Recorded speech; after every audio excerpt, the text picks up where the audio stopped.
After seeing some of the keyboards at the IFA, I was pretty much begging Akko to send me something over to check out, and they finally did with the brand new MonsGeek M1 V5 keyboard. Okay, and first of all, wow, is this thing heavy. You can actually pull a muscle lifting this thing. In fact, let's do a bit of an experiment here.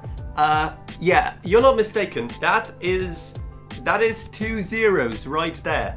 That thing weighs over 2 kilos.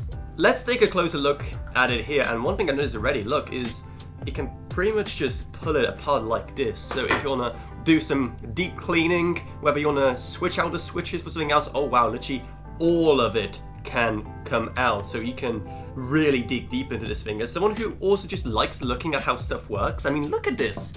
You have just like an awesome look at the entire inner workings. And to be fair, the actual typing experience on it so far is pretty neat. I'm not usually used to these kind of smaller keyboards. I usually have full-sized keyboards with a numpad. However, that isn't really that much of an issue here. It's still pretty nice. And one thing you also will notice is that it doesn't have your typical feet. However, it's still pretty tall in itself. I mean, just look at the thickness of it. Okay, now let's have a look at the rest of the box. You have a little reminder that MonsGeek have in fact made this keyboard, instruction booklet, and also a box of goodies right here, which I'm actually struggling to take everything out of because there's still more stuff.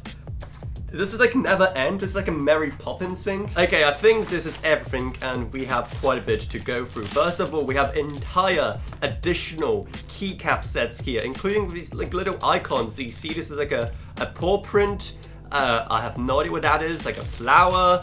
And oh, that's just the Akko logo. That's cool. And then just like an entire other baggie of keycaps with just the strangest characters if you need them, like this ye olde ye sign, which I guess if you're Elon Musk, that is going to be helpful if you're trying to type your son's name. Then if you want to perform some surgery on your keyboard, you have all of the additional bits and pieces right here. I assume this long one is going to be for the actual spacebar.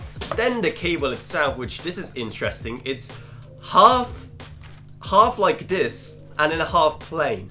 It's not braided or anything, unfortunately, but still pretty solid, and it is just your regular A to C cable. And then there's actual dongle itself. Okay, you also have just a baggie of additional switches here, the actual black switches. Okay, so I thought they were reds or something, but no, they sent over black switches. I don't think I ever used these, but to be fair, they're not too bad. I prefer clicky, but they're not too bad. And then of course you have some tools right here to help you remove your keycaps and switches. Now let's see what all the fuss is about. Let's actually connect it up and see what it's like. Now there is actually a whole process to it. If we turn to our useful little booklet over here, as you can see, you can actually connect up to 3 different Bluetooth devices, which if you're like me and you have more computers in your room than you have friends, it's going to come in pretty helpful because you can just very quickly switch which PC you're controlling if you're working on multiple at once. And you do all of it by just going function and then pressing one of these keys here. So for wired mode, we just want the U right here, and it's going to trigger wired mode, so it's going to just work via the cable to my PC. It actually has one more ace up its sleeve, because if you take off the caps lock, you can see there's a